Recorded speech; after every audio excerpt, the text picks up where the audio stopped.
Hello, everybody. I have to say that because that's what Rick is notorious for saying when he starts the call. Hello, everybody. So I'm Jessica Banville. Welcome to the Deep Dive Live today. And today I have the honor of introducing our CEO and fearless leader, Rick Banville.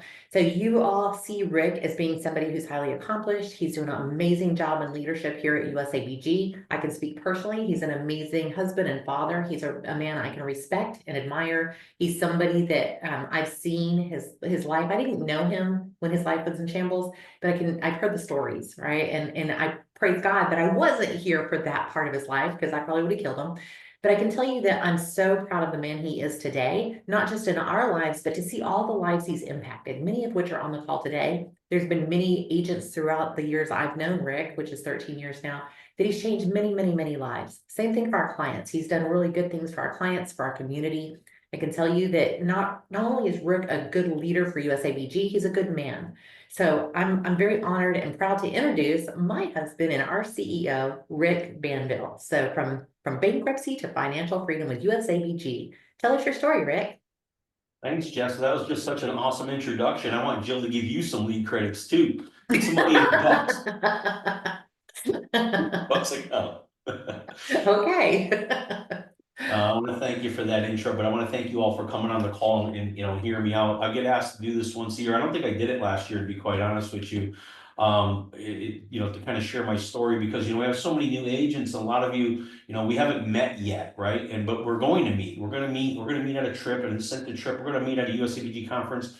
We're going to meet, and we're meeting virtually right now, but it's always better to meet in person. But a lot of you, don't know me, and you do just see, the old guy on the call who owns the place, is leading the meeting or whatever. And but I think it's important for you guys to know that it wasn't always like this. And I'm going to keep it really real for you. Like it's going to get nitty gritty, dirty, and vulnerable of who I was and what happened and who I am today. And because I think it's super important. And I shared a little bit about that on the Monday sales call, um, if you heard that, but I'll open up with that again. This is a famous quote from Michael Jordan, and I love it. He says, I've missed more than 9,000 shots in my career. By the way, Michael Jordan, for those of you who don't know, was the greatest basketball who ever lived, right? Basketball player who ever lived. I've missed more than 9,000 shots in my career. I've lost almost 300 games. 26 times I've been trusted to take the game-winning shot. That always like gives me goosebumps, right? Like their pressure is on, the team is counting on you. You are expected to get it in. You're the best in the league, and you miss the shot and lose the game. Like how disheartening to go home to that, right? And but I failed over and over and over again in my life, and that is why I succeed. And I don't know, everybody might have a slightly different takeaway, but my takeaway from that is that in success, this guy was a very successful basketball player. In success, there's a lot of failures on the way. And what you got to do is just, you got to pick it up and keep going, man. And that's what I did. I ran into so many failures in my life that I picked up my ball or I picked up my mat and I kept walking towards the finish line. And eventually I got there. And some got there quicker and some got there slower, but I got there. And I'm there now. And now I'm supposed to, pay it forward and help others to be successful too. And we've been doing that for many years, Jess and I. You can go to the next slide. So here's a little bit of my career timeline. Got out of high school. My sister got me a job at Lego Systems. I started in the warehouse, worked my way up into the molding department. I was a supervisor in a factory for many years at Lego, one of the best companies that I felt was on the planet. I mean, you could eat off the floor in this place, super clean, air conditioned. Loved Lego Systems. I learned invaluable managerial training at Lego Systems.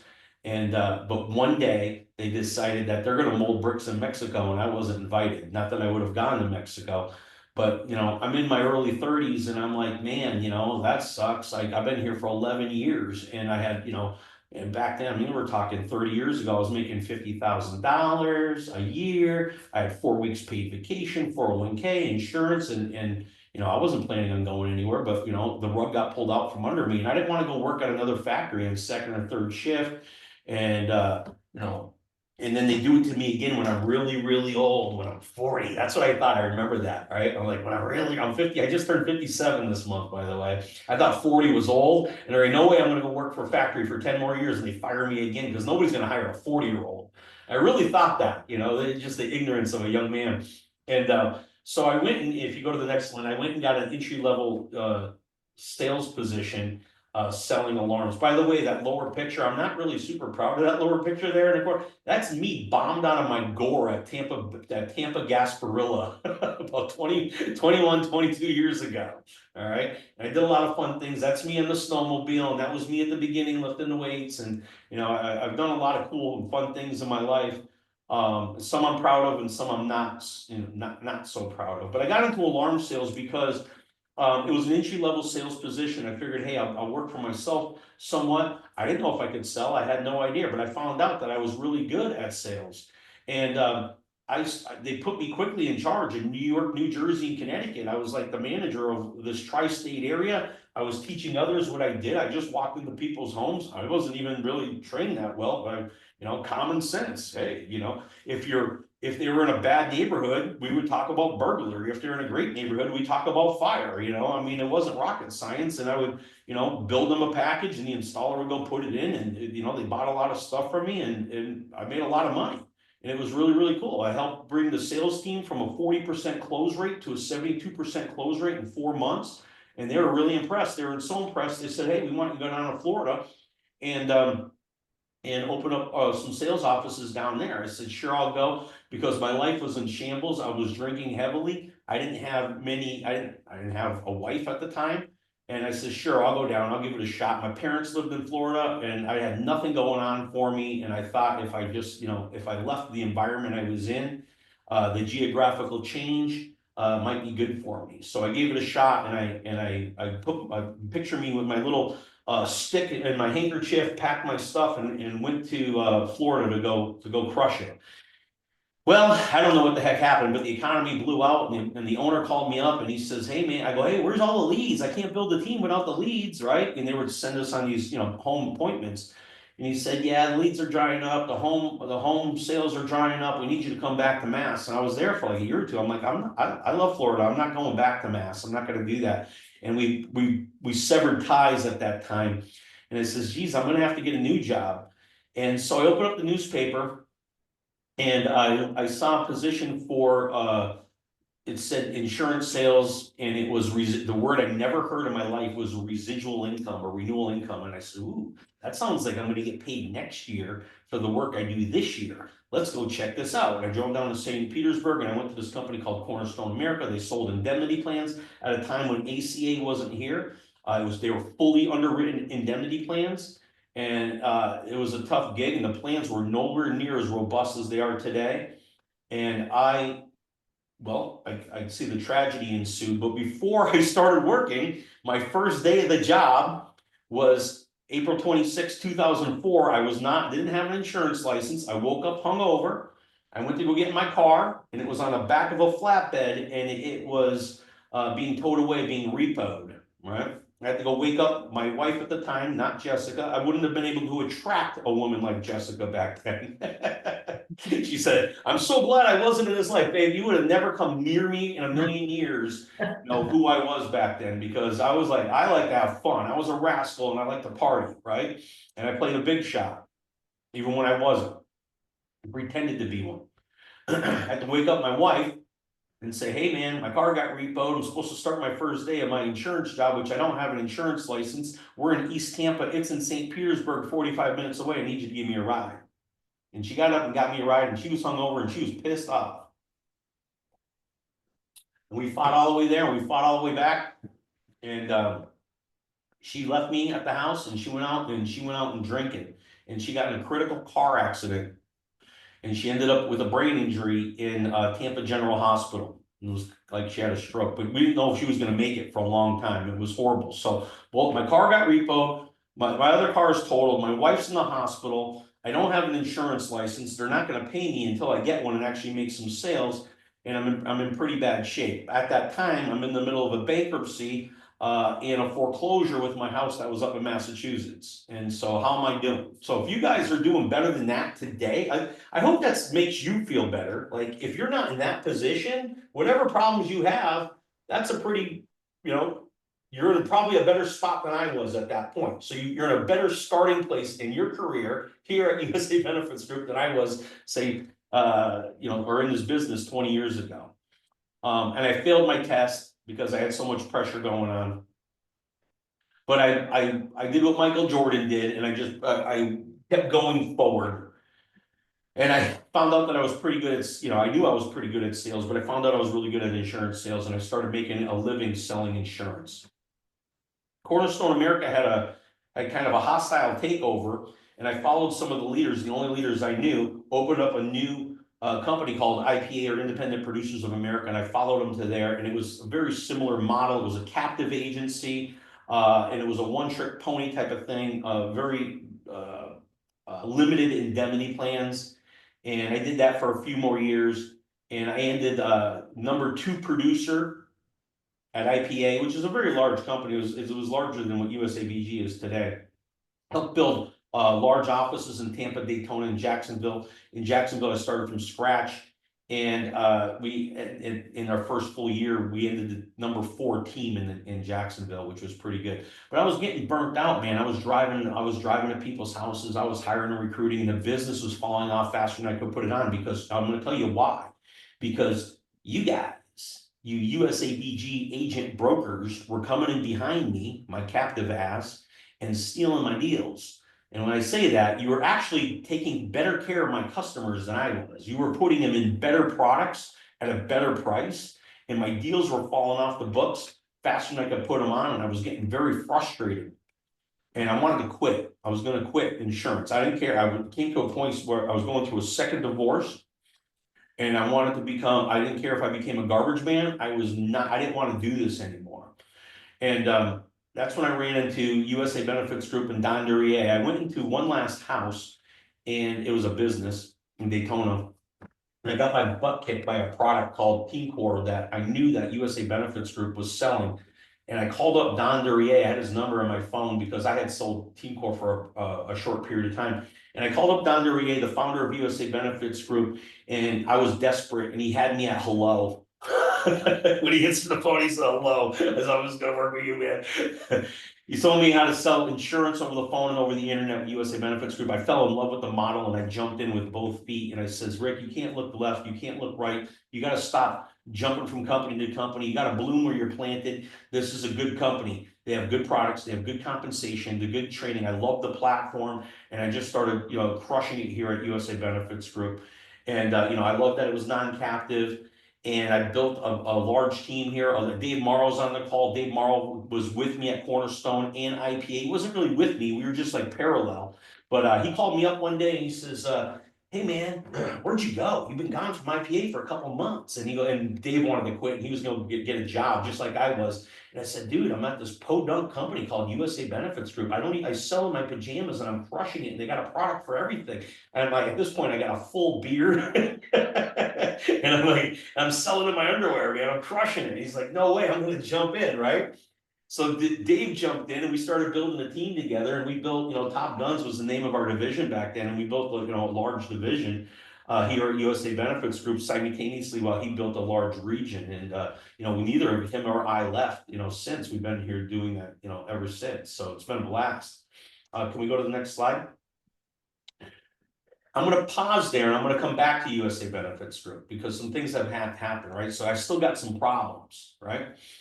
By the way, at this point, I had quit drinking. I had gotten some help, but I stopped drinking completely back in 2005. It would be February of this year. Next month will be 20 years I haven't had a drink. All right. But I had to, okay, because I'm allergic. And when I drink, I break out in handcuffs. Okay. So my wife has a couple cocktails sometimes, but I can't, and it's okay. That my life's way better without it. Desperation versus inspiration. So I started off desperate, and I started to get inspired, right? Next, keep going. I had some good work ethic. I like to work at a standard of excellence, and I think I did have, although I had a rough upbringing, there were some things that were instilled in me that I appreciated, and that was to work in a standard of excellence, to do things right. And I also learned that, you know, I want to work towards a standard of excellence, but I'm never going to achieve perfection. But I'm going to enjoy the ride of progress, not perfection, but I'm going to continually to strive for it, knowing I'm never going to achieve it. And I think that's super, super important.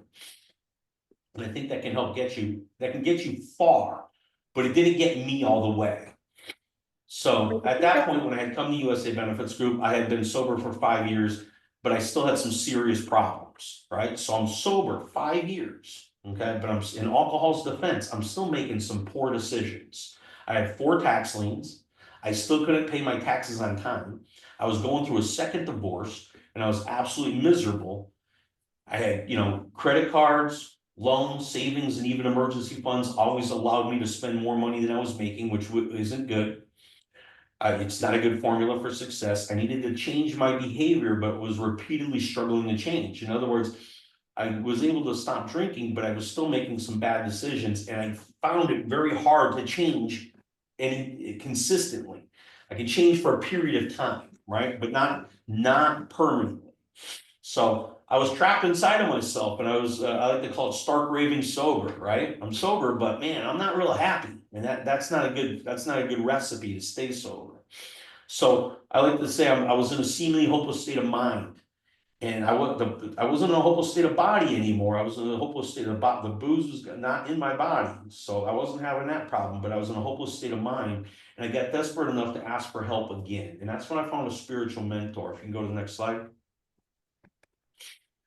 That spiritual mentor was Joe. You'll hear me talk about Joe a lot as you get to know me. I'm still friends with Joe. He's in his 70s. He's very wealthy, but that's not what attracted to me to him. What attracted to me to him was his glowing spirit, and that he was always helping people, and he took time to help me when, you know, I was kind of still in an unlovable state, and I haven't met Jess yet. So one of the things that he taught me was that, you know, acceptance. You know, I had to accept that I had problems that or I had defects of character that I wasn't able to overcome, but that there was hope. You can keep it going kind of quickly here. And that I had to have some faith that things were gonna work out if I followed some simple formulas. And I had to have courage to change. And I had to get honest with myself that, you know, these were my problems. I had to list them out, like, you know, I'm having a problem, you know, with my finances. I'm having a problem paying my bills on time. I'm having a problem with overspending. I have a problem with, you know, with relationships.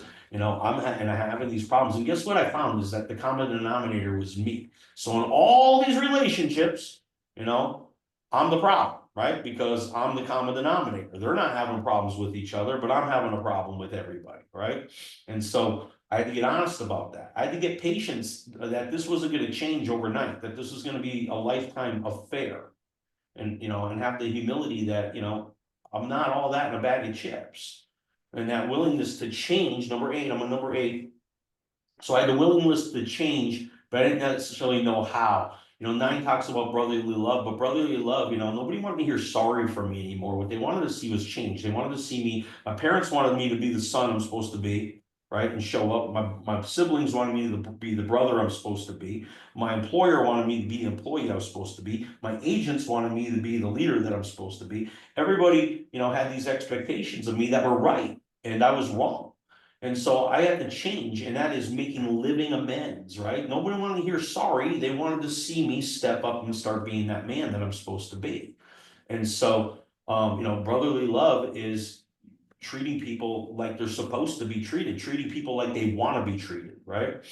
And I had to have the integrity. This is not an overnight thing, man. This is like, you got to work on each one of these, you know, on a daily matter. And then having integrity in everything that I did, and trying to be, you know, telling the truth, being, uh, integrity can go on, and I can go on and on and on and on about integrity, and I'm not perfect with my integrity in any shape, way, or form. So, you know, please don't get that message from me.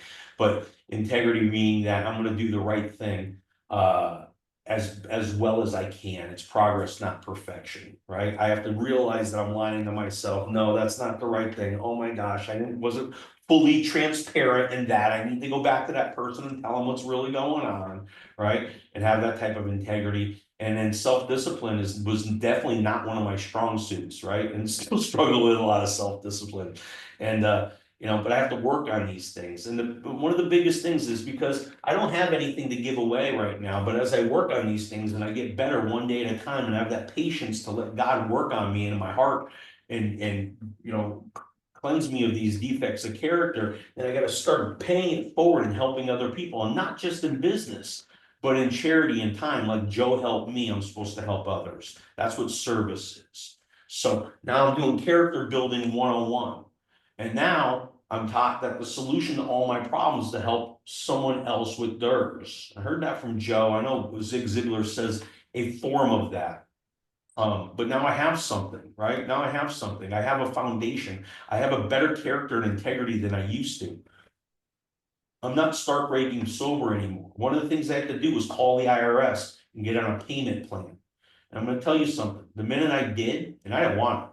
I didn't want to call the IRS and get on a payment plan. I hated the IRS. I hate the IRS today.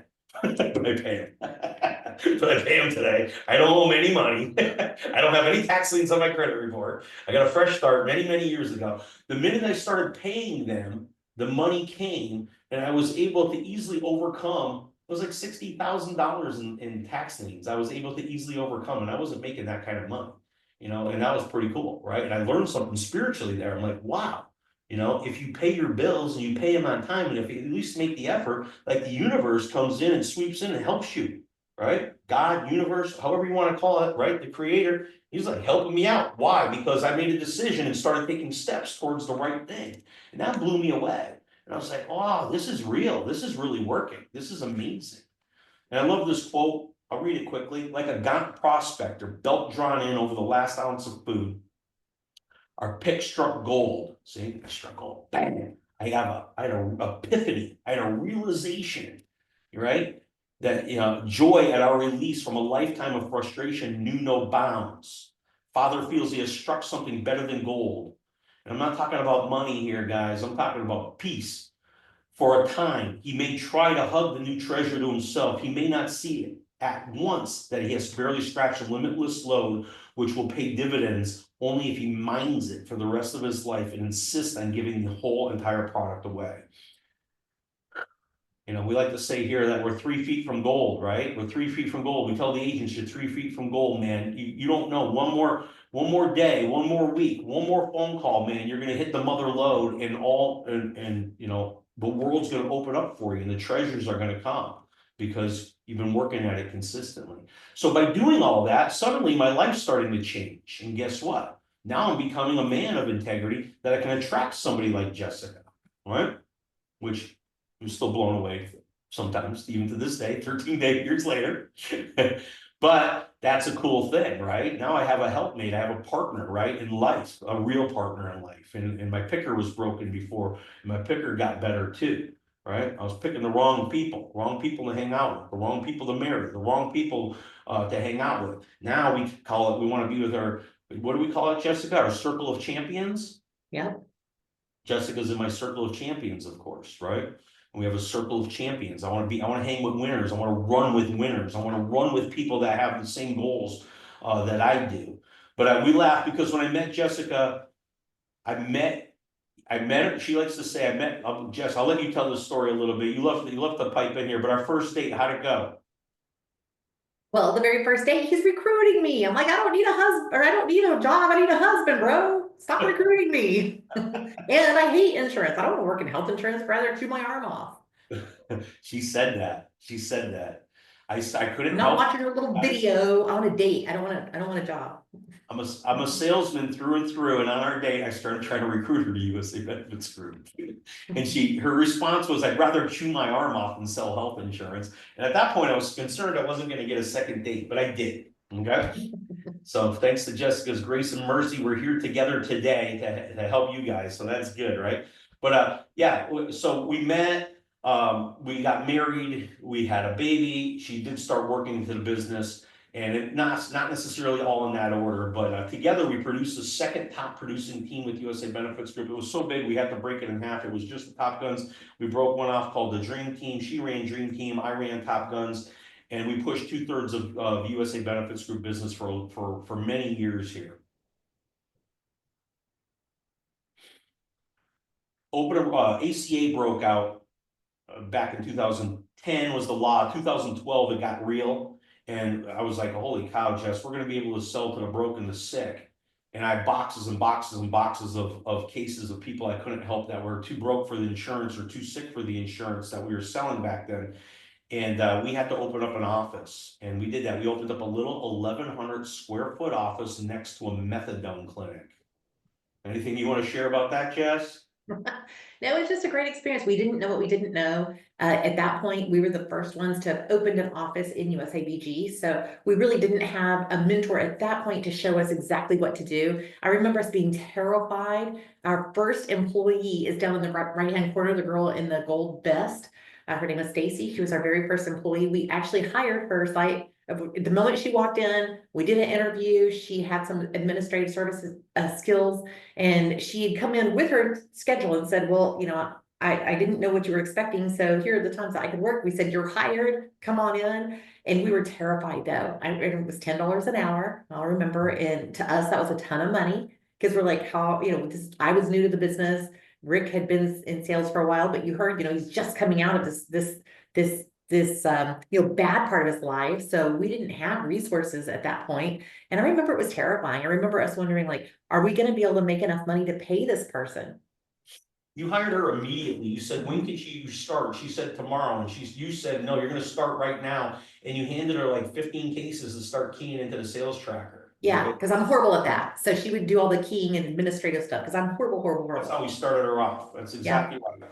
1,100 square foot building. And we needed computers because we had 6 booths there. And I says, hey, we can put some agents in here, some local agents, and teach them how to make 6 figures.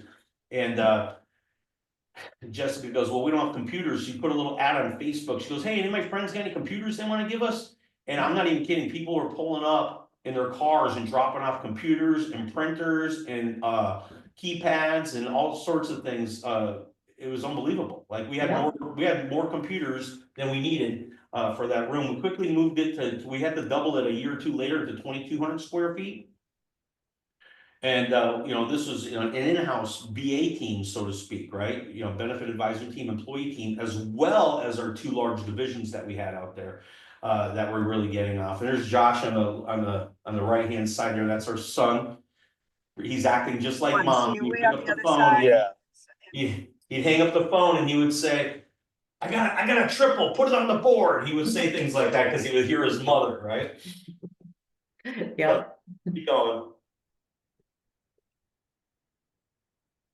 So we kept doing that for the next 5 years, and then Don Duryea, the founder, he came up to us and he says, hey man, you know, I'm getting older and I want to retire. And he goes, I think we should all sell. And me and Jess are like, dude, we're just getting rolling here, bro. We don't want to sell. And then, you know, we're looking at, you know, what we would get for it. We're like, yeah, that's not going to work. That's not enough money. We're not as old as you. I said it very nice. We're not as old as you, Don. And we don't have as much money as you, because he got like sober like when he was like 19, right? And he's been doing this for like 40 years. And you know, I'm like, man, I think we gotta put our time in. I don't think we earned it, right? We're not there yet. We don't have what you have. And so, but I says, hey, what if we buy you? And he goes, well, you think you can come up with the money? We're talking millions of dollars. And I go, I don't know. If God wants me to have the money, I'll have the money. And so Jess and I made some phone calls, and believe it or not, within 30 days, we got the money. We called Don back and we said, I got the money, bro. He said, no way. I said, way. And that's a whole nother story that went on for a long time, man. And I don't have time to tell you all the things God did to make that happen. But it was divine intervention through and through. It was absolutely amazing. And we came out and made everybody happy, because Doug Frankel was in on this deal. John Ruhlman was in on this deal. Don Duryea was in on this deal. And we had to make sure everybody was happy and that it was still profitable for us. And I got to tell you, it was awesome. So we bought USA Benefits Group. And in that time since USA Benefits Group, we 4x'd right now today, was December of 2020, so we just celebrated our 4th year of owning and running USA Benefits Group. We came into it with a lot of piss and vinegar. And you know, we have since quadrupled the amount of agents that work here and almost quadrupled the amount of production that we were doing 4 years ago, USA BGY. So that's absolutely amazing. And that's a big kudos to you guys for following us and trusting us and staying in there with us. You know, a lot of the older agents have been with us through and through throughout that whole ordeal and are still with us today. So, being, you know, still a little bit defective and a cocky little bastard, I get on our national, we buy in December, and I get on the call, our national sales call in January of 2021, and I announce to the entire agency that we're gonna 10x the company in 10 years, right? And then I started doing the math, and I started to panic, and I says, Jess, I just did the math, and I'm freaking out. Go to the next slide. Hang on 1 second, my edit did not take. So 10xing in 10 years means that we have to grow 25% year over year for 10 years in a row. I did the math after I announced it, and I said, oh my God, we're going to die. Jessica, 25% growth year over year. How the hell are we gonna do that? Like, really, how are we gonna do that? Like, I hope I put foot, insert, open mouth, insert foot, we're free. Like, I can't believe I did that. Like, I should have done the math prior and figured out what it's gonna take to do that. Like, I think I should have planned a little bit better, right? But I'm glad I didn't. You still stuck? There we go. And then Jessica taught me the rule of 72. Jess, I'm gonna let you tell them about the rule of 72. I love the rule of 72. This is how I figured out. I guess I figured out it was 25% growth, year over year growth without knowing years, the rule of 72, and then later just learned it and taught me. So go ahead. Yeah, so we actually focus on this quite a bit here at USABG now because it is powerful and the rule works. It works, it works, it works. So it's talking about the power of compound interest. So you can identify how long it will take you to double your initial investment by your rate of return on that investment. So we know that residual income is a compounding investment or a compounding return on investment. So you can use that rule in your businesses. You could use it in other things too. So like real estate, if you own a piece of property, you know that that real estate historically has always increased in value 5% per year. So if you look at the rule of 72, is there a 5 on here? Yep, so it'd take you 14 years in a typical industry to double your initial investment. So if you spent $100,000 on a home, within 14 years, it should be worth $200,000 with nothing else in mind, right? If the market just always bore that initial 5% that it always does. So same thing in USABG, we know that the rule of 72 works. So if we state that we're going to have a 25% goal every year, go circle that, Jill, because 25% return on investment is 3 years. You're going to double your business or your net worth every 3 years. So we're setting these goals not only for the growth of USABG, but each one of you gets to grow with us because that's what you're doing in your individual businesses. So let's say you set the market 25% and only hit 10. Wow, big deal. You're still growing, right? And you can look and you can see, okay, you're going to double your net worth in 7.2 years. So we just love this and it works. You want to tell them how it works and how we were able to identify that it works, Rick? Yeah, I'm not sure I'm gonna say exactly what you're thinking. If I don't, just, you know, definitely type in. But I do wanna say this, that all of you can go into the reports and go to your personal growth report and see how you're growing personally, right? So that's really cool. And you can actually break it down by product line as well. Like, you know, it'll be all products or health insurance or life insurance or Med Advantage, right? I mean, you can do it individually or you can do it all together, aggregating.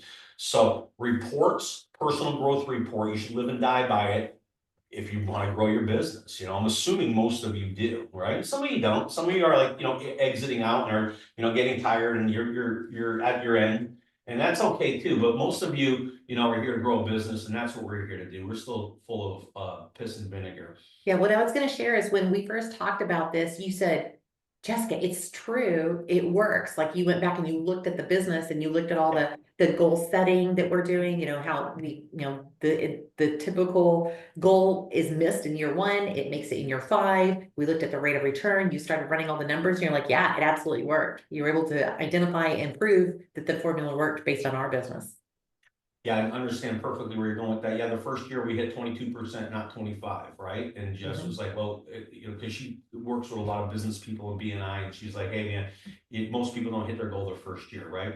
But the second year and the third year, we blew the goal away. We're actually exceeding our end of fifth year goal in 4 years. So that's why we more than doubled the business in 3 years. We should have doubled the business, right? And we more than doubled the business in 3 years. We're at the end of 4 years. And time wise, we're physically or reality, we're at the end of 4 years and we're already hit our end of fifth year goal. So that's absolutely mind blowing, right? Now, we didn't just put a goal up and hit it. We put a goal up and took effort and action towards that goal. And I'm a simple man. I'm like a gorilla, right? Like I'm a beast, right? I'm a guy, right? I'm a man. I'm all man. I'm masculine. I'm a hairy gorilla man, right? Like I'm really, and I think really simple, right? I'm really, really simple.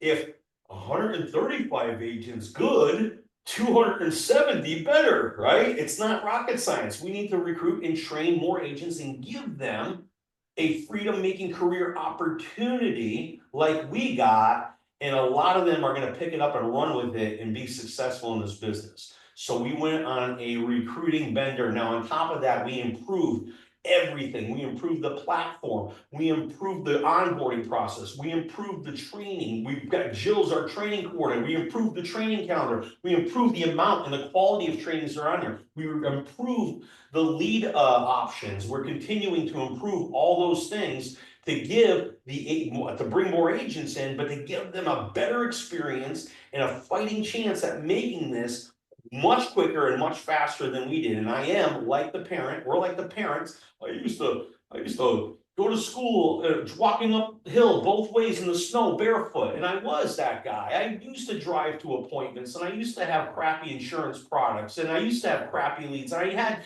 crappy leadership and I had, you know, but and I see, and it took me a long time to get my head out of my butt. And I see young guys, and a lot of you are on this call that did what I did in 3 years, you know, like you guys are knocking it out of the park, man. I put my arm around some of these guys. I go, dude, when I was 37, man, I was like in rehab. Like you're doing fantastic. Like you're doing so good, man. You don't even know it, right? It's unbelievable what you're doing.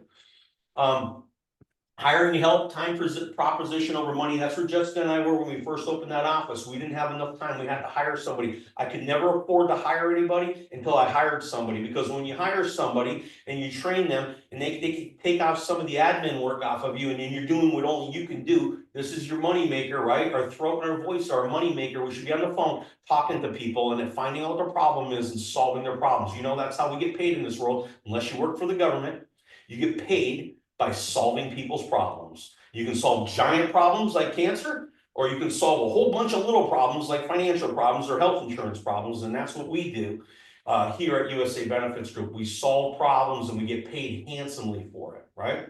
So, you know, at some point, if you're only working 3 or 4 hours a day, you know, to grow your business, you're going to have to work 6, 8, 10 hours a day, right? But at some point, when you're working, and a lot of you guys are working, you know, 8, 10, 12 hours a day, there's no more time in your day. You're going to have to hire help for you to grow, because you'll always, there's only, everybody's got the same amount of time. So that's when you do it, man. When you're maxed out and you can't go any further until you bring in help, and that's when you bring in help. That's what we did anyways. I mean, maybe you got a lot more money than I did when I first came in, and you can hire help right out of the get-go. Well, God bless you, right? But we like to say most people either have time or they have money. Very few have both. If you're blessed with both, God bless you. But if, you know, I didn't have money. I had to go call a lot of crappy leads and turn it into gold. Rumpelstiltskin turning straw into gold. Okay. Tax money, you know, listen, you guys, you're all 1099, you're all self-employed, man. Get a good accountant, get a good bookkeeper, right? When you get big enough, and make sure you pay your taxes. I gotta tell you, I wasn't a great money manager in the beginning. And when I decided to pay my taxes, right? When I decided to pay my taxes, thank God they don't put you in jail, right? Or at least they weren't threatening to put me in jail, but I mean, I can't get a loan, I can't buy a house, I can't do anything, right? And so it's very crippling. But I used to actually make my estimated tax payments weekly. You know that? You're supposed to make them quarterly. I made them weekly. I put it on recurring pay.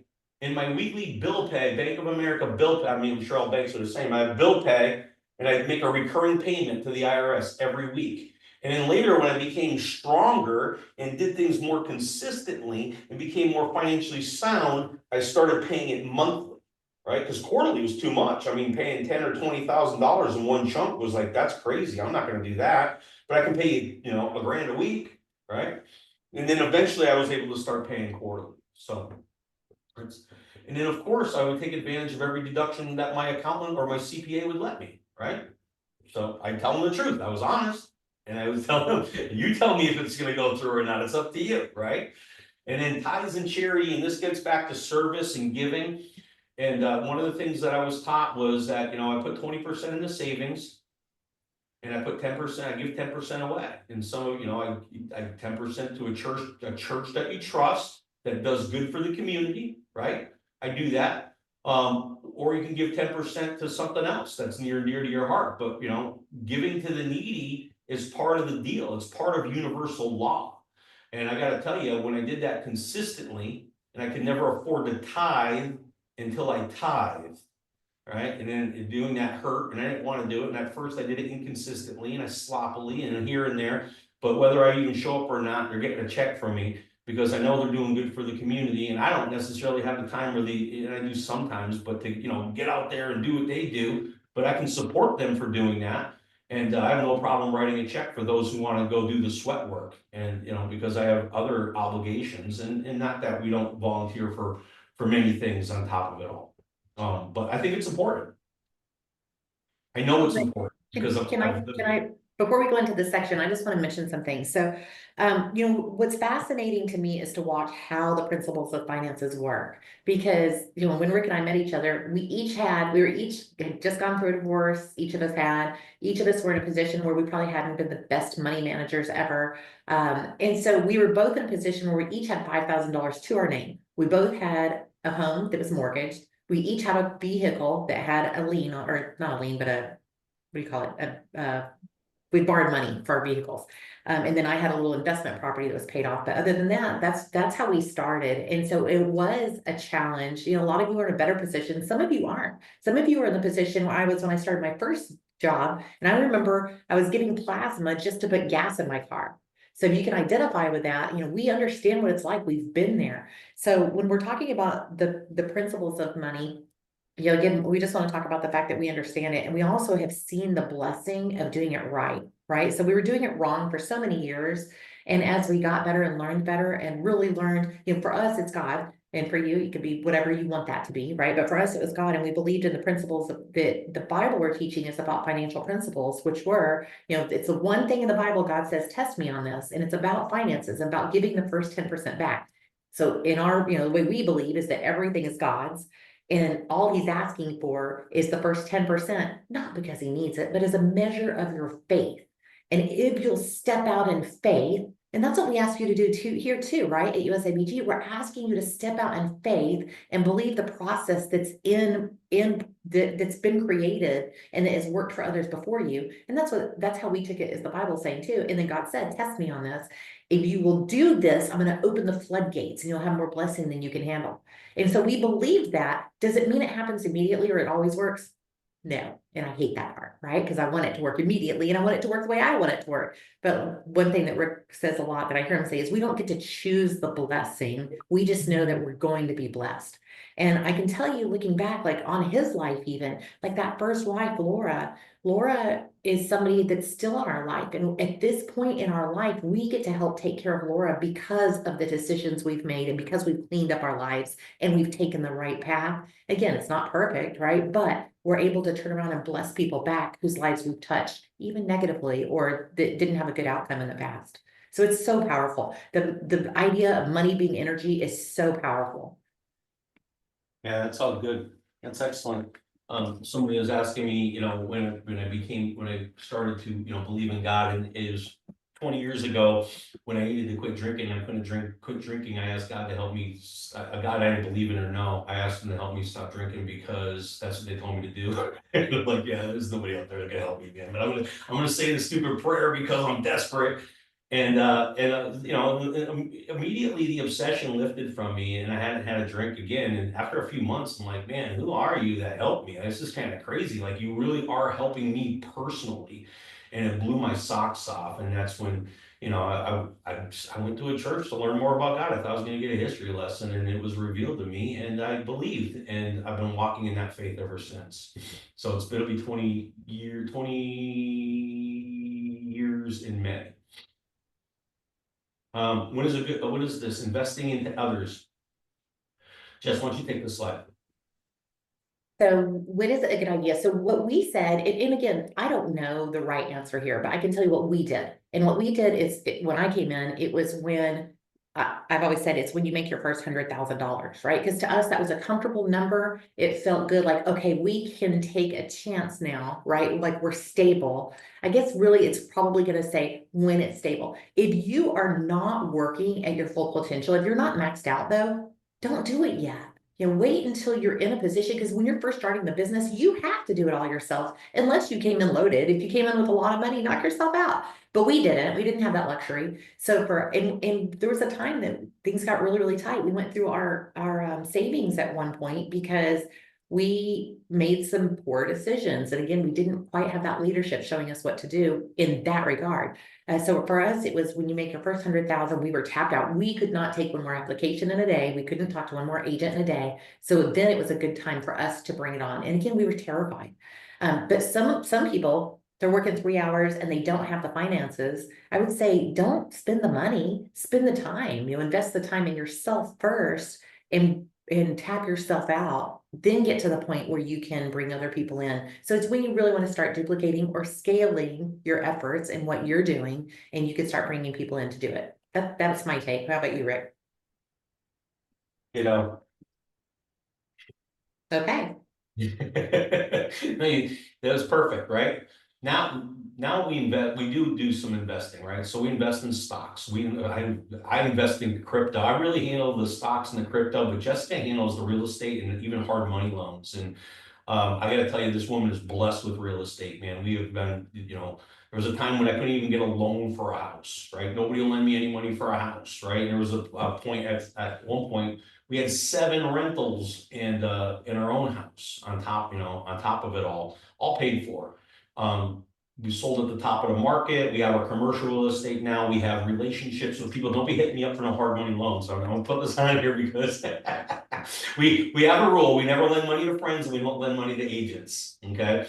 But we do lend money to people that we trust in the business, that are investors and they need quick cash and they're going to pay us handsomely for that. And that's a side gig that we do. Our biggest money has always been, and our best investment has always been betting on myself, right? Betting on us, because I know that I'm going to work my little tail off. I'm going to work in a standard of excellence. And if it's to be, it's up to me. But I also like to invest in you because I believe in our USABG agents beyond belief, because I believe in the platform. I believe in the formula that we have. I believe in the systems that we have. So I love to invest in you.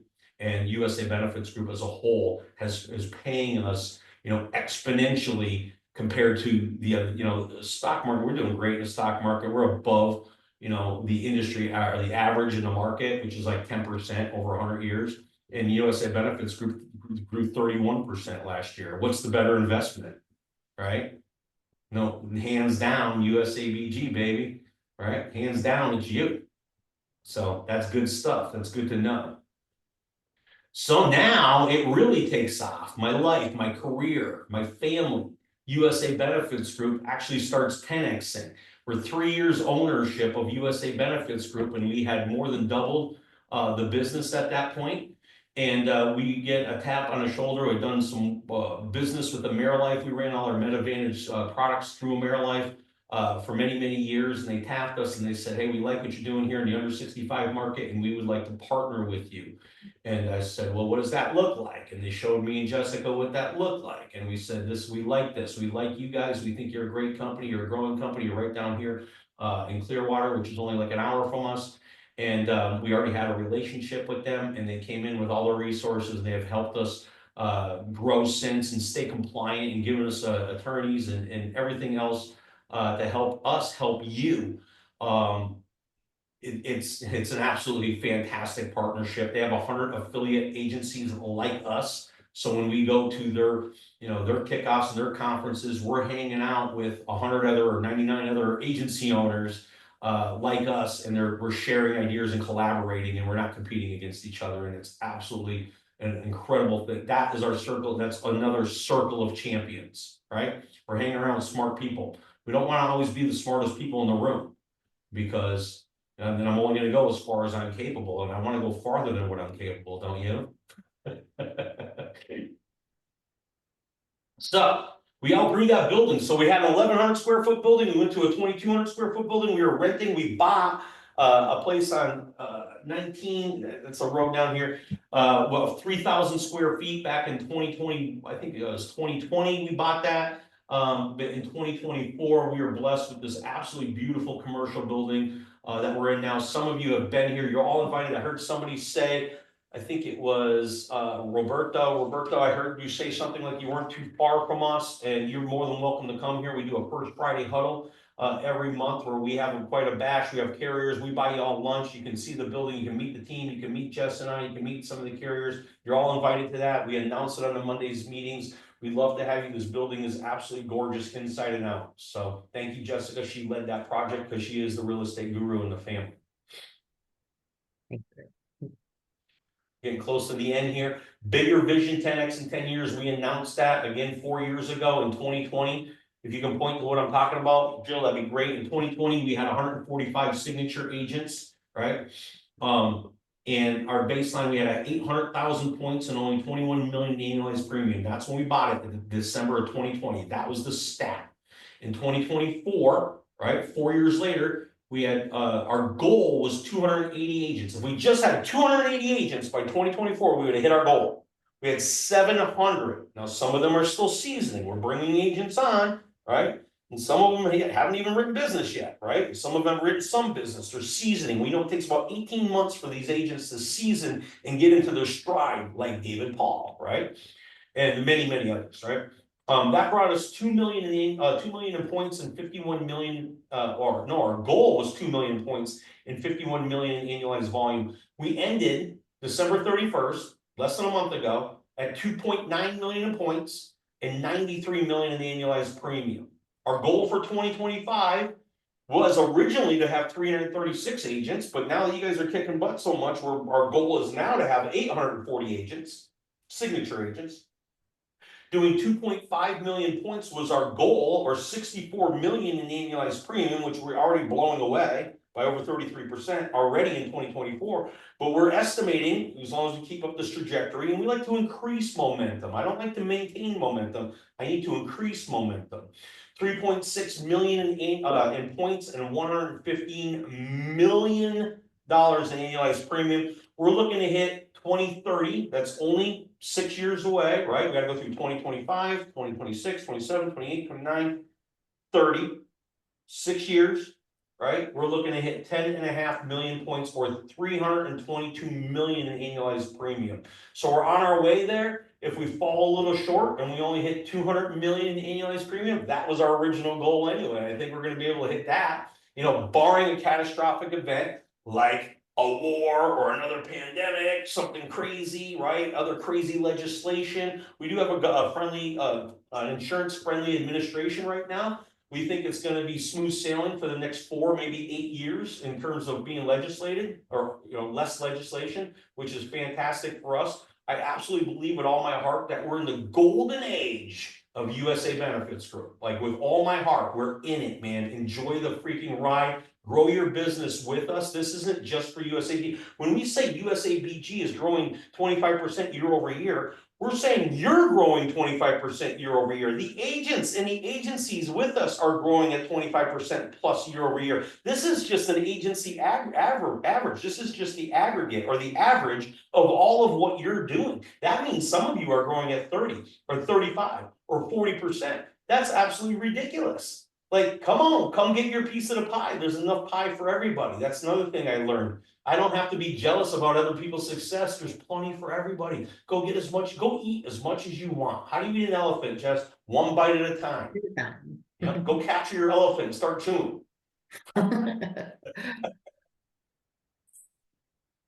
is our family today. Guys, listen, man, 21 years ago, I'm a bum, right? I'm a freaking bum. I can't stay married. I can't have a relationship. I can't keep my money. I'm making money, but I can't keep it, right?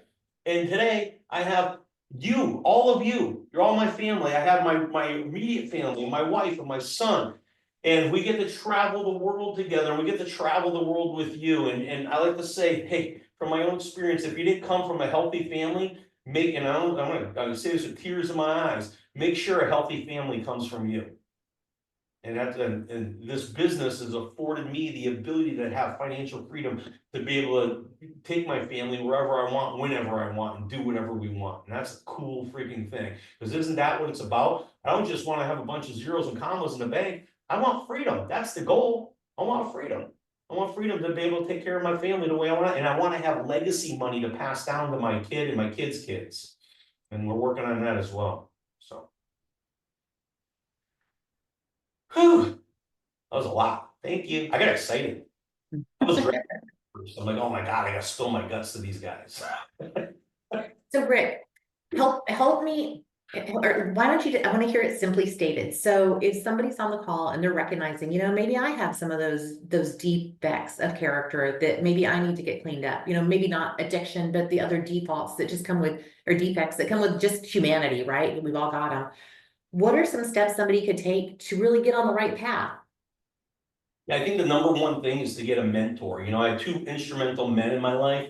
And Don Durier, the founder of USA Benefits Group, was absolutely 100% my business mentor, right? He was my business mentor. And I knew if I had a vehicle of opportunity that worked, USABG, and a mentor or a group of mentors to show me how, USABG, then I could be the successful version of Rick financially. But I still had some spiritual issues that needed to be worked on. So I had to get a spiritual mentor to help me, get inside, what was ailing me. And some of it's from childhood, and some of it's daddy issues, and some of it's just bad behaviors, and some of it, but I had to really want to change and have an accountability partner to help me to change and then work on those things, one bite at a time.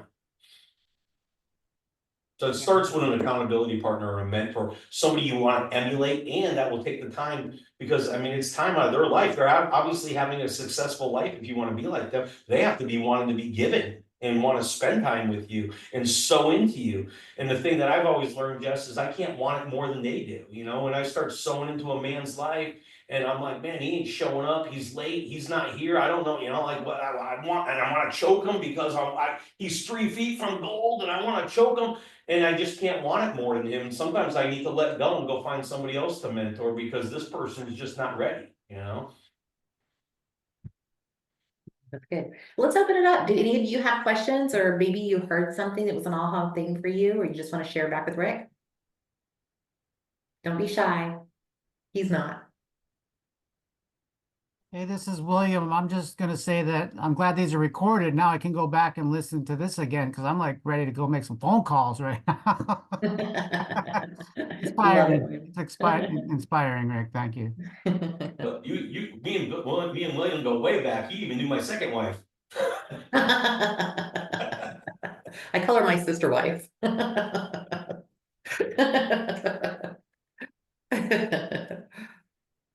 Rick And and Rick, I just Jessica, wanted to I've got say, a go ahead. go ahead. I was just going to say, Rick and Jessica, what an amazing, amazing story, and my hat's off to both of you because if it was easy, everybody would do it. You guys have earned your stripes, and you've made all of us better people along the way. But with the growing industry in health insurance and other parts of insurance, what do you say to those people that are fairly new agents and are looking around to be a part of something and they go on YouTube or other platforms and they see uh, make $100,000 in so many months and all these ridiculous promises. And my mom always said, if it sounds too good to be true, it usually is too good to be true. So you guys have seen what's out there. What would you have to say to all of us that come across these platforms, ads, YouTube, so forth, promising the world? Thank you. Jess, I'll let you field that one first. It's a great question. It's a very, very, very good and honest question. It is a great question. One of the things that we've recognized this last year, Tony, is that he who markets the best tends to get the most action, right? So it doesn't even necessarily mean they're the best agent or the best FMO or whatever. They're getting the most attention because they're out there marketing like crazy. And it's been a big lesson for us, and we've actually taken notice, right? So we're seeing some of the industry disruptors and saying, these guys aren't even that good at what they're doing. Why are they getting so much traction? Right? And it's because they are. So we've taken notice, and we're not too proud to say we're learning from those people too, right? So we are taking action. We're beta testing right now some ideas and some things in the background that are, you know, eventually going to get us out in the limelight a lot more, and also bring leads back into the agents. So you know, how do you measure that against like who's really decent and who's not? It's kind of like what you're seeing here. Like people need to interview those that they're going to work with. So we would say the same thing with people coming to USABG. That's why we've got tons of testimonials. We want people to hear from you guys. You guys are the ones out in the field getting it done, and you are the best marketing ever for USABG, right? And so it's asking around and finding out the real answers. What's the real truth? Because we can claim anything we want, but the real truth is what's happening in the field. And if those people don't have a lot of success stories with agents in the field, then it's probably a lot of smoke and mirrors. And there's lots and lots of smoke and mirrors out there. But we've got the proven track history. You know, we've got agents here, like you know, the Romans have been here for 18 years. We've got the Frankels have been here 30 years. Rick has been here since what, 2015 was the number, or 2012, I think. So we've got the longevity here also. And you've heard great stories. Again, I'm bringing up William was on the call not long ago. We had several, David Paul on the call. People who got started in the business, and their testimony is it was very, very difficult for that first year, and then boom, it happened for them in year two, right? So again, we've got the track history, the track record here to show it. Does that answer your question? I like to say, I know what I got. I know what I got. I've been fooled by those before, man. I jumped from company to company, and until I bloomed where I planted, and you know, I couldn't be successful. And USA Benefits Group, in my opinion, is one of the most special FMOs on the planet, because the amount of, you know, onboarding, training, support, recognition, mentoring, bonuses, credits, traveling that we offer is off the charts. We're super proud of what we have here. I can't convince everybody of that. Sometimes they got to go get their ass kicked and come back.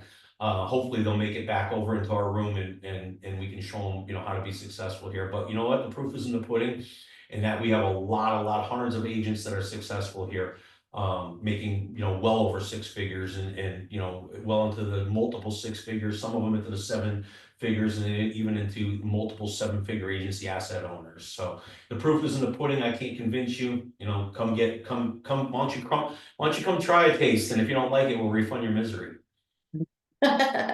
So, and Greg has a really good question. Greg, do you want to ask that?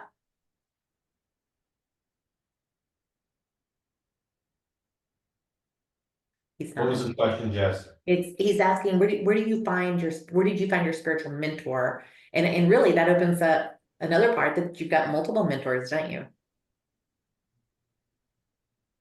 Yeah, I do. You know, I met him at, you know, it's hard to say, a men's spiritual retreat, put it that way. Yeah, but again, why don't you expound on the mentorship through the business? Because honestly, you say it all the time that you've got a mentor for every part of your life, right? I do, but I'm still not sure exactly what you want me to say. You're gonna give me more clues. So the person that he might talk to about marriage and our family is going to be different than he's going to talk to about the business, which is going to be different than he's going to talk to about, you know, his history of recovery of different things. So he's got different people that he goes to for different expertise, people who have had a lot of success in an area. And kind of like at USABG, not one of us knows every type of insurance the best, right? Not one of us is an expert in every type. We don't need to be. We just need to know who is, so we can plug into the source. And I think that's really powerful when you can take a step back and humble yourself enough to say, I don't have to, you know, be the best. I don't have to be God. I don't have to know it all. I just have to know the source. Where's the source that I'm going to plug into for each of the areas of expertise that I need? And that's what I would encourage everybody to look for, is find a mentor that's going to be strong enough to hold you accountable, because everyone in here, we're all salespeople, which means we're master manipulators on some level.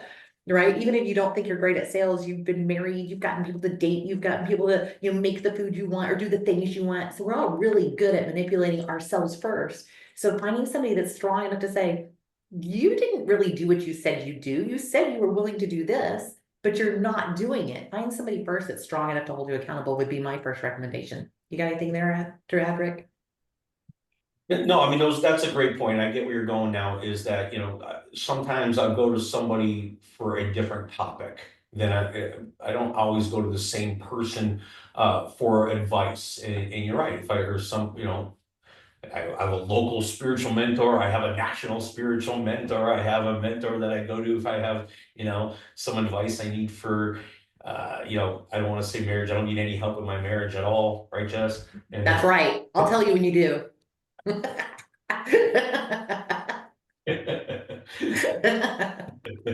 I might know, but you know what, having all these carriers, and contacts in the business is like mentors too, I'm not always, I don't want to be the smartest guy in the room. And when I have all these contacts, you have your Rolodex, oh, who do I go to for this problem? I'm looking for some products right now that I need, so I'm hitting up all my contacts for those products because they're not common products and I need to get them for somebody in some weird podunk state. And, so I'm contacting and I'll be able to, pull something out and be able to help that person. Sounds cool. Yeah, that's good. Fran, did you want to speak up? Rick, I think you did answer my question. Sorry, my mic wasn't connected, and that's the reason why I didn't respond immediately. Oh, that's okay, Greg. But yeah, you did answer my question. I had a wonderful spiritual mentor a few years ago, and he was in his 80s, actually a very successful businessman. And I did not know all his accomplishments until he actually died in his obituary, because he was a very humble man. But he made a huge impact on my life. But unfortunately, he died, and I don't have a spiritual mentor because of that. And it really is a longing that I long to have somebody that you would walk aside, beside me. I'm usually mentoring other people, even my own clients for that matter. And but I also need a business mentor, and I could see you have several mentors. Maybe Dave is on this call. I just Yeah. really need that accountability, right? And I can see sometimes we are our own stumbling blocks, and I need help sorting all that out. So Mhm. thank you for We that. all do, Greg. That's Thank excellent. you. Yeah. Excellent. And Fran, Yes, I just wanted to say thank you to Rick and to all the comments that were made. That you show that Jessica and yourself, you keep it real. You're down to earth. You're laying it on the line. You're not pie in the sky, showing everyone it's all pie in the sky. That it takes effort and perseverance, and you both come from a real place, and God is a big part of your lives, and you've shown all the blessings that you've received. So thank you again for this opportunity, and to everyone, give it your best shot. Thank you again. amen. Thank you, Fran. Thank you for saying that. And Rick, there's Catherine is asking, how would somebody who doesn't have a lot of resources, like money, be able to get the ball rolling in the business? She just had a baby and she's feeling stuck. When I first started in the business at Cornerstone America, they handed me a stack of leads. There was about 15 leads in the stack. Okay, that's it, 15 on paper cards, right? And they were small businesses. And I went home to go call them. I'm all excited, right? Because I went through my training, I got my license, they gave me my leads.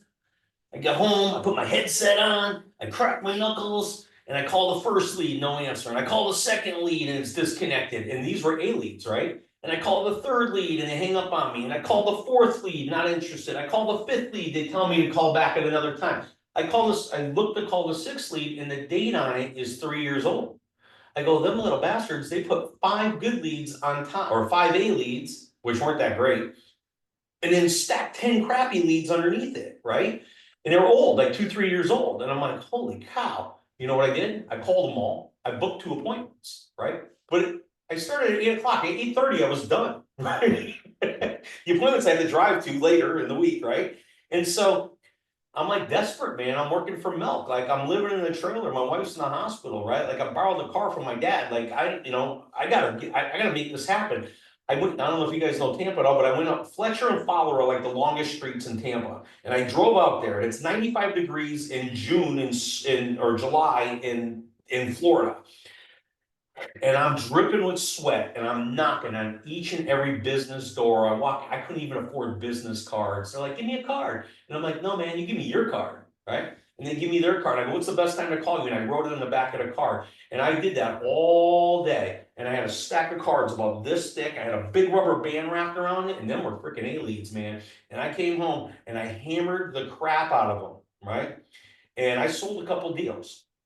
And the next week I sold a couple more, and the next week I sold a couple more, and they were blown away. They couldn't believe the office was blown away that I outsold everybody in B leads. Like I had the most B lead sales, and in some of them, I like the B leads better than the A leads for one, and then two, I self-generated leads, right? And I didn't even know about BNI and networking, and Jess is the expert in that, in working referrals in the chamber and all that. She showed me a whole nother way to drum up business that I didn't believe at first, so she went out and did it and kicked my ass. And I was like, oh wow, that's a whole nother way to get business. But I would accumulate as many leads as I can and hammer the phones is one way, and then join networking groups or go talk to businesses. If you don't like working the phone, then you're gonna have to go into networking groups like BNI Chamber and go knock on businesses and tell them that you're the best insurance agent they're ever gonna have.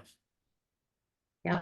And another thing I would add there, I saw somebody else mention it earlier about the phone book, right? So the phone book is free. We have Google, whatever the phone book looks like to you. And if you're young, you might not even know what a phone book is. But I would look up, like, start with realtors. Look up every realtor in the state of whatever state you're in. I'm in Florida, so I'd look up every realtor in the state of Florida. I'd call every one of them and say, hey, I'm an expert in helping real estate agents find affordable health care. So are you in a position where you're looking? It's to me, something like that is pretty simple. Again, you can't get any in trouble as long as you're calling a business line. If they published their business phone number, then it's safe to do so. So that's a really, oh, somebody just posted realtor.com. That's a great idea. Pull it up on realtor.com. Whatever it is, look up AC companies. Hey, I specialize in helping service companies, people that are small, with small businesses that don't offer health insurance. I help them get started. What are you currently paying for health insurance? Just get the ball rolling so you're creating the business. And honestly, those are the people that become the most powerful salespeople too, are the ones that can actually self-generate leads and create their own leads, because then they're not dependent on anybody else. And it's a lot harder to do. So you become really good at sales. So it's not impossible. It's very, very hard though. And it's not an easy thing to do, but it is simple, right? The simple thing is just you have to have the people to talk to. The hard part is finding the people to talk to, but you can create it yourselves. The other thing I would recommend is on Facebook. You see all the time when people ask about health insurance and they're bombarded, if you're on social media, they're bombarded with all these different health insurance agents. That's how I started my referral block of business. I got tons of referral partners, hundreds of agents that send me business on a regular basis. How did I do that? I would immediately introduce myself to them and say, hey, you're with US Health Advisors. That's awesome. I partner with US Health Advisor agents because they send me all of their declines. I can write Affordable Care Act or a sister plan to your plan, your premier choice, and I won't step on your toes. So once somebody's had the baby or has recovered from the illness, I'll send them back to you. As long as you really do that, you will build an enormous block of referral business. So those are 3 ways to get started. Love it. I think William had something else to say. Well, I think you guys answered it already. I was just thinking, on your timeline, Rick, and I didn't know you were in alarm sales, but you mentioned that you were in sales and you got really good at it. So what would you say to someone who's like, well, I don't really know how to sell. I'm not really salesman type of person. And you guys just kind of answered it. You go out and learn to sell, basically. I mean, Yeah. really, you just go do it and you'll get better at it. Well, change the attitude where what I would do is say, I'm not a salesman, right? I don't really look at myself as a salesman. I mean, I'm in a room with salesmen right now, so we can use that word, but I don't really use it out in the community. I'm a fixer, right? I'm a troubleshooter. I'm a problem solver. When I worked at Lego Systems, I worked on machines before I became a supervisor. I troubleshot. I had a toolbox and I fixed things. I found the root of the problem and then I found a solution to the problem. And if I didn't know how to fix it, I'd go get the mold mechanic or I'd go get the machine mechanic or I'd go get, so it's the same thing. I need to find people with problems and then go fix their problem, right? I'm a fixer. I'm a problem solver. I fix people's problems. I find the need. I figure out what their need is. Sometimes they don't even know what their need is. So I got to dig in with the fact finder, figure out what the problem is and solve it. So go from And Jessica's really good at this. And, back in the day, Jessica doesn't even know how to log into where the commission schedule is. She has no idea what she makes. She's never logged into the bank account. She has no idea. You know what? She does not, she is not money motivated. She likes money, but she's not money motivated. But she puts on her Supergirl cape every day and she goes, "How can I help today?" And she flies off in her Supergirl outfit and she's out on the phone helping people. Whether she gets paid or not is completely irrelevant. Like, it's completely irrelevant in her life. And she's super hyper successful with that attitude, super hyper happy, right? And everybody's gravitated towards her because she's just got a helpful spirit, and the money just rolls in. That's how you're gonna go to distance in this business. We're not salesmen. I'm not talking you into anything, man. You got a problem, I got the solution. You ain't gonna find nobody better. You're not gonna find anything better. You put the person in the right product at the right price, you meet their needs, nobody will come behind you and take that customer for you for the rest of your life. And answer their phone when they call you and call them right back. That's integrity. That's a standard of excellence. Hey, Rick, Great. you guys hear me? Hey, Mike.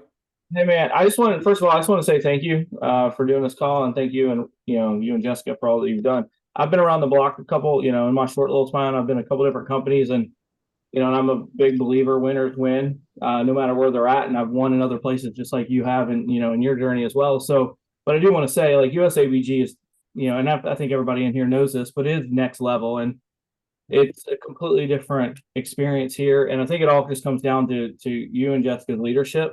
Obviously the platform is incredible. Everything that we have our hands on, I feel like everything that we have is just an insurmountable amount of tools and resources that you would just have to not try in order to not be successful.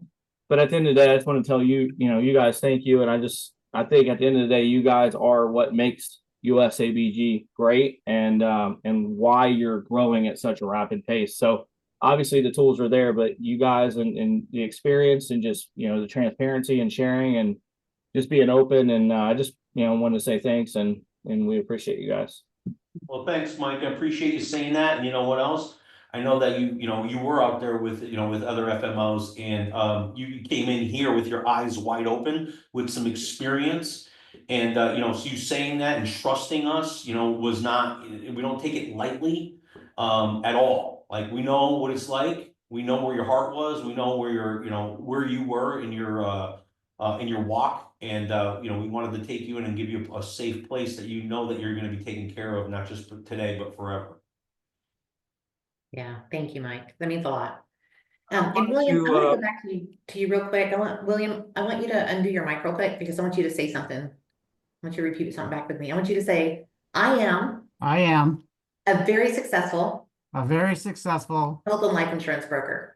and life insurance broker. I want you to write it down, and I want you to say it to yourself 3 times a day. I made David Paul do that. Did you do it? Good. I didn't write that down. I was about to write, make the 100 calls, or make the calls to find the people to help. There you go. Who are you going to help today? I was going to put that on my wall, but I'll write that down. Yeah, I made David Paul say that all last year. And what is he this year? Boom, it works, right? Whatever you speak, you get. So when you say things like, I'm not that great in sales, guess what? You're not that great in sales. But if you say I'm a very successful health and life insurance broker, guess what happens? You are. You're what you say you are. So be careful with your mouth. Your mouth is dangerous, right? It's either going to speak blessing or curses over you. I already put that scripture on my wall from another thing you did recently. So Love it. I love it. But I really like that added that thing about I'm not making the calls to make a sale. I'm making the calls to fix people's problems. Yeah. Another thing I want to really point out is that nobody cares. Like, I remember it was a very humbling thing when I was sitting in a mastermind group. I had been asked to lead a group, and so it was business owners, right? It was a bunch of different business owners. And part of that conversation was, I was there as kind of I was speaking into their lives, right? And one of the things I said is, look, I'm the best in my business. I am the best health insurance agent you're ever going to meet because I go into detail, blah, blah, blah. I know this and that about the product. And one of the girls stepped in, she said, nobody cares. And I was shocked. I was like, what do you mean nobody cares? She's like, nobody cares what you know about health insurance. And she was right, and I had forgotten. It's the thing that goes way back. Nobody cares how much you know until they know how much you care, right? Nobody cares what you do or don't know about health insurance. They care that you care about them. They care that you're picking up the call when they call. They care that you're coming back with answers when you said you would. Like Rick said, they care that you showed up when you said you would. You know, if there's an expectation of you being on a meeting or a call and you're 5 minutes late, what are you sending? The message you're sending is, I don't really care about you. That's the message you're sending. It's disrespectful. It doesn't make anybody feel loved or cared about. But when you reach out in love to really help and improve somebody else's life, they feel it, they know it, they see it. So again, they don't care that you're not the best health insurance agent in the world. If you're a very successful health and life insurance broker, you're going to lead them down the right path. So they just need to know that you give a rat's ass. I think Dave Morrow wanted to say something. Well, I did. I wanted to thank you and Jessica. You know, I'm getting ready to celebrate my 15-year anniversary, and I'm so glad you picked up the phone 15 years ago. Love it. And it's been a great experience to not only have my career, but to watch you through the years and to have known you through all the things that you just kind of went through. Not all of them, but you know, much of what you went through and the growth of the company and all of that. So I appreciate you all. I thank you, and I'm glad to be here. Thanks, Dave. You've had sideline seats to my whole life. Thanks for watching. Thanks for participating. You played in the game. You didn't have sideline seats. You were in the game, in the field with me playing.